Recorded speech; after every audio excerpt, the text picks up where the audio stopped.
encore, je vous avais promis que nous allons continuer à parler ensemble entre nous et surtout à parler vrai. À parler vrai sur les choses qui nous concernent, à parler vrai sur ce qui nous importe, à parler vrai sur ce que nous avons besoin de faire pour que notre situation change. Comme j'aime à le dire, si nous nous plaignons beaucoup, si nous nous plaignons trop, nous allons nous disperser, nous allons disperser nos forces. C'est pour ça que nous allons nous efforcer de parler moins ou de parler mieux. Parler beaucoup, non parler mieux, c'est ce qui est nécessaire. Alors aujourd'hui, je voudrais que nous nous interrogions sur un fait. La vie coûte cher aujourd'hui et ce n'est un secret pour personne. On se plaint simplement du litre d'huile qui a augmenté de beaucoup, mais il y a bien d'autres, j'ai envie de me répéter, bien d'autres biens, même si ce n'est pas la même chose, et bien d'autres produits, voilà, bien d'autres services qui ont augmenté et qui rendent la vie de plus en plus difficile. Et ce n'est pas évident, même avec les décisions gouvernementales, ce n'est pas évident que cette vie-là aille de mieux en mieux en réduction, comment est-ce que je peux dire, que le lendemain on puisse avoir des revenus qui nous permettent d'améliorer notre situation socio-économique. Non, ce n'est pas vrai. Je ne le crois pas et je ne le pense pas. Je pense plutôt que les choses iront de plus en plus difficilement. Je pense plutôt que la vie est chère. Je pense plutôt que la scolarité va devenir de plus en plus chère, que les parents vont avoir du mal à supporter les études de leurs enfants. Aujourd'hui, je peux le constater. Nous avons, dans le lycée où mes enfants apprennent, nous avons une association des parents d'élèves. Et je peux vous dire qu'en début d'année, lorsqu'il s'est agi de contribuer à l'association des parents d'élèves, c'était compliqué. Nous avons une plateforme des parents d'élèves, mais il fallait lire les réactions. C'était compliqué d'expliquer aux uns aux autres que la contribution était utile, mais certains l'ont trouvé cher, certains l'ont trouvé pas possible. Il y a eu tellement de commentaires et pourtant la participation n'était pas si élevée que ça. Mais les commentaires ont fait en sorte que nous remettions en cause le principe de la contribution à l'association des parents d'élèves.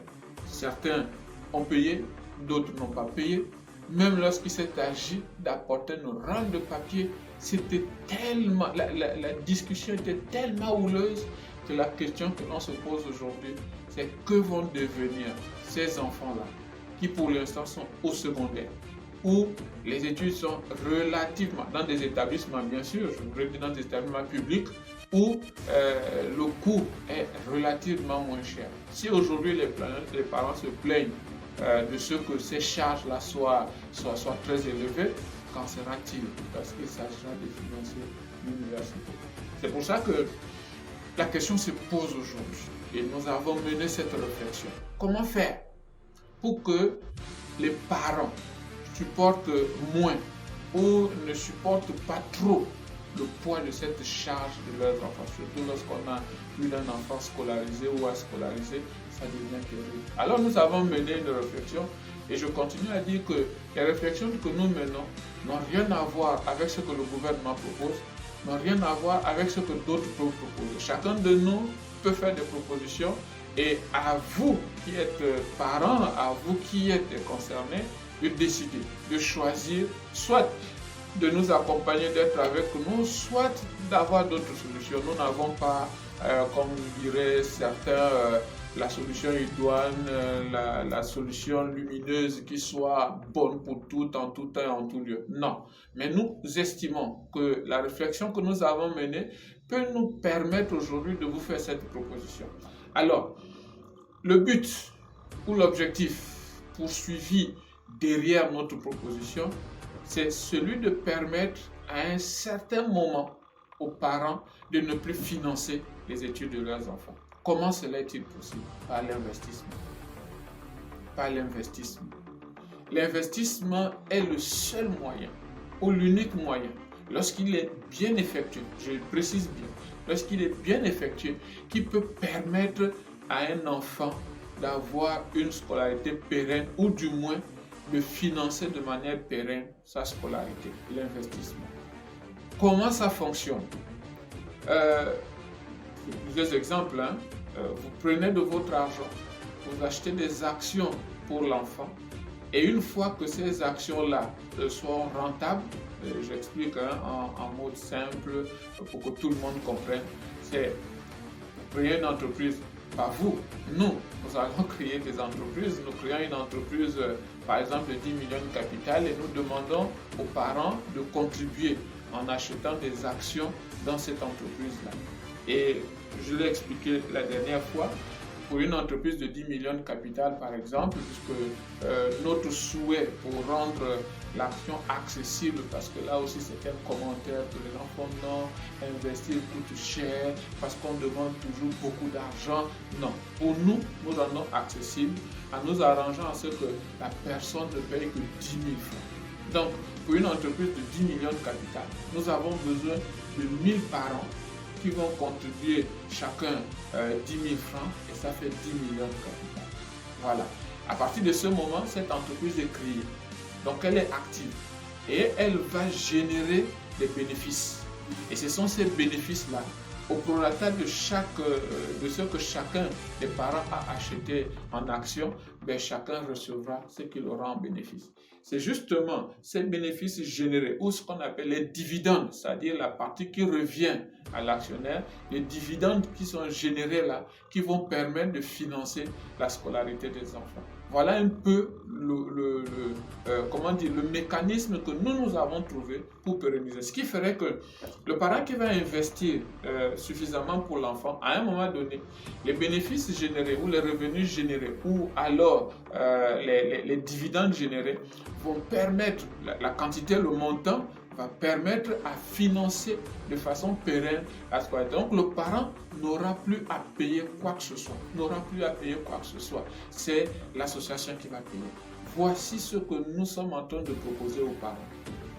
Il n'y a aucun, beaucoup de personnes aujourd'hui, parce que certains, lorsque j'ai échangé avec, on dit oui, mais aujourd'hui, il y a beaucoup d'escroqueries dans le domaine de l'investissement. Oui, les gens se sont fait escroquer parce qu'ils n'ont pas respecté les mécanismes de gestion qui existent. Soyons sincères. Vous avez quelqu'un qui vient vous dire, emmenez-moi 100 000 dans 2 semaines, dans 3 semaines, je vais vous rapporter 200 000 ou 300 000. Une affaire pareille n'existe pas. Si cette affaire-là existait, nous tous, nous mettions notre argent dedans. Tous les milliardaires qui existent dans les pays-là mettraient leur argent dans cette affaire-là. Mais une pareille affaire n'existe pas. Il n'y a pas une affaire, quelle qu'elle soit, qui va vous rapporter des bénéfices en moins d'1 an à 100%, à 200%. Ça n'existe pas. Quand on vous propose une pareille chose, c'est une escroquerie. Et ça reste une escroquerie. Je me souviens, je ne citerai pas l'entreprise en question qui est tombée comme ça. J'étais passé dans une émission dans une chaîne de la place et nous étions, nous avons invité, pas invité, nous avons participé à la même émission. Ils défendaient leur produit, moi je défendais mon produit. Et à la sortie de cette émission, je disais au monsieur qui m'accompagnait, je disais ça, c'est appelé à disparaître. J'ai un frère qui m'a appelé et qui m'a dit, ah mais je suis allé souscrire à telle entreprise, je lui ai dit, retire déjà ton argent, parce que de toute évidence, ça va tomber. Tous ceux qui ont demandé conseil, qui savent que j'interviens dans le domaine, qui m'ont demandé conseil, je leur ai dit cette affaire finira par tomber. Et cette affaire est tombée. Et j'ai dit au frère, je dis, n'est-ce pas, je t'avais dit. Lui m'a dit, moi je n'ai pas de problème parce que heureusement pour moi, je n'ai pas investi suffisamment. Et ce que j'ai pu recueillir est bien plus, bien plus élevé que ce que j'y avais investi et ce que je viens de faire. C'est vrai que dans cette affaire, les petits ont peut-être bénéficié, ont gagné, mais il y en a qui ont investi des millions dans cette affaire et qui ont fini par tout perdre. Pourquoi? Parce que le principe de l'investissement, c'est dans une affaire et l'on doit vous dire dans quoi vous investissez. Or, dans cette affaire-là, on disait simplement non, ça va vous rapporter. Vous ne savez même pas dans quoi on investissait votre argent. La seule chose qui vous intéressait, c'était qu'on vous dise que vous allez avoir 200 000 de plus, vous allez avoir 300 000 de plus si vous investissez 100 000. Mais demandez au moins dans quoi cet investissement est réalisé pour que vous puissiez avoir autant d'argent en peu de temps. Surtout quand on dit c'est en 2 mois, en 3 mois, je reste souvent épaillé, je me dis waouh, une telle affaire. Mais nous sommes en vie et nous savons que c'est une escroquerie. Donc aujourd'hui, s'il y en a qui se sont fait escroquer, c'est parce qu'ils n'ont pas suivi des conseils. Ils n'ont pas accepté d'écouter les conseils. Ils n'ont pas accepté de demander des conseils. Ils se sont dit, tiens, c'est une opportunité. Et ils s'y sont lancés. Malheureusement, les conséquences, ils les ont eues, c'est à eux d'assumer. Je suis obligé de le dire, au regret de le dire, mais l'investissement, c'est un risque. Ils ont pris le risque d'investir leur argent. Ça n'a pas marché. Ils assument. Nous aussi, ce que nous vous proposons, c'est un risque. Ça, c'est un risque, le risque de perdre de l'argent. Quand on investit, c'est le risque de perdre de l'argent. Personne n'investit avec l'ambition de se dire mon projet il va marcher à 100%, à 1000%. Non, il y a toujours la notion de risque. Maintenant, ce que les entreprises font ou ce que nous faisons, nous proposons, c'est de réduire le risque de perte d'argent. Je vous prends un exemple. Je venais de parler de cette entreprise de 10 millions de capital. Si vous êtes seul et que vous mettez 10 millions de capital, le risque est très élevé. Pourquoi? Parce que 10 millions de capital, malheureusement, ce n'est pas 10 000. Et à ce moment-là, lorsque vous mettez 10 millions de capital dans cette affaire et que l'affaire ne marche pas, vous aurez perdu 10 millions. Mais nous, le mécanisme que nous sommes en train de proposer, c'est que plutôt que vous soyez seul à porter le projet, vous êtes 1000 à le porter. Donc, le risque devient moindre. Vous n'allez pas mettre 10 millions, mais vous allez mettre 10 000. Entre perdre 10 000 et perdre 10 millions, je pense que, comment est-ce que je peux dire, le rapport est là. L'avantage, à l'avantage, quand on perd quelque chose, ce n'est pas un avantage, mais je dis, le risque de perdre 10 000 est de moindre importance que celui de perdre 10 millions. Donc, nous ne sommes pas en train de vous proposer de faire des affaires où vous allez perdre de l'argent. Non, nous vous proposons simplement à prendre des risques réduits de manière à investir dans des structures mieux organisées, plus importantes. Parce que là aussi, je le dis à certains, entre investir, je n'ai pas envie de dire que c'est de moindre importance. Non, mais je dis, lorsqu'on investit, si je dois investir de l'argent, je trouverai moins d'engouement à le faire quand il s'agit de mettre de l'argent dans un bar. Je préfère mettre de l'argent dans un commerce plutôt que de mettre de l'argent dans un bar. Donc il y a un choix. Pourquoi? À cause de la rentabilité qui peut être certaine dans le commerce plutôt que dans un bar, même si le bar aussi est un commerce. Mais il y a des commerces qui fonctionnent mieux que des bars. Donc, nous, ce que nous sommes en train de vous proposer, c'est de dire plutôt que d'investir dans des petits commerces, nous avons le projet d'organiser de grands commerces.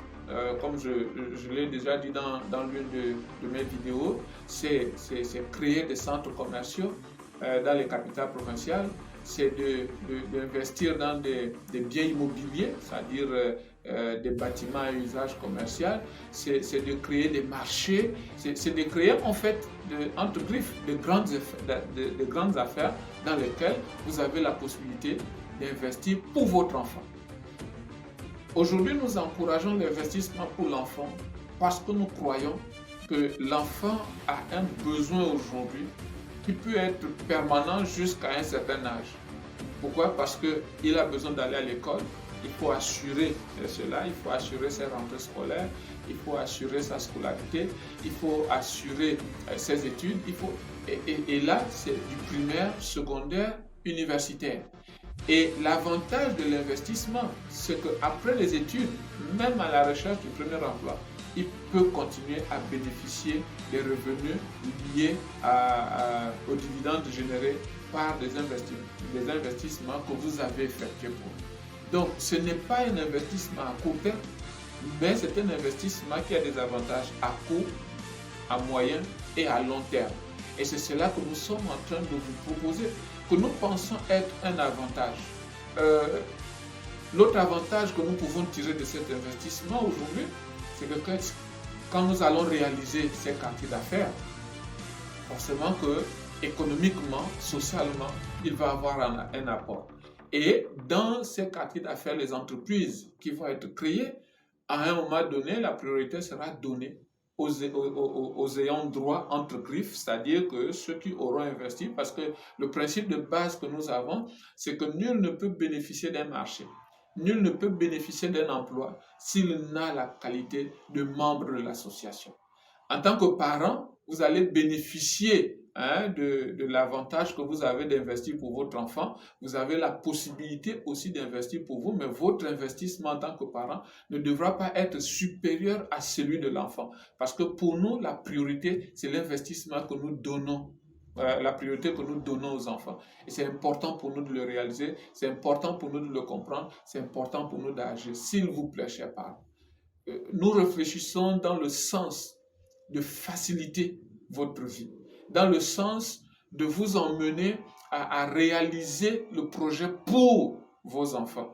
Et il faudra que chacun de nous comprenne qu'aujourd'hui, nous avons besoin d'agir ensemble, nous avons besoin d'agir en commun. L'investissement est la solution aujourd'hui pour permettre à vos enfants d'aller jusqu'au bout de leurs études.